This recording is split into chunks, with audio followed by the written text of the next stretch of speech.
संत भीमा भोई 1850 ते 1895 हे एक प्रसिद्ध ओडिया संत, कवी आणि समाजसुधारक होते. ते महिमा धर्माचे अनुयायी होते आणि त्यांनी समाजातील जातीय भेदभावाविरोधात आवाज उठवला. त्यांचे लेखन आणि शिकवण आजही ओडिशा आणि इतर ठिकाणी लोकांना प्रेरणा देत आहे. संत भीमा भोई, संत भीमा भोई. 1. जन्म आणि कार्यकाळ. भीमा भोई यांचा जन्म 1850 मध्ये झाला आणि 1895 मध्ये त्यांचे निधन झाले. 2. महिमा धर्म. ते महिमा धर्माचे अनुयायी होते.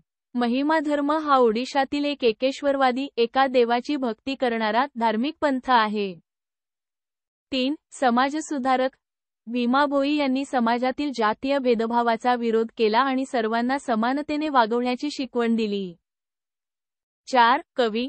ते एक प्रभावशाली कवी होते आणि त्यांनी अनेक भजने आणि कविता रचल्या. त्यांची रचना स्तबक स्टाबॅकअप प्रसिद्ध आहे. 5. प्रभाव.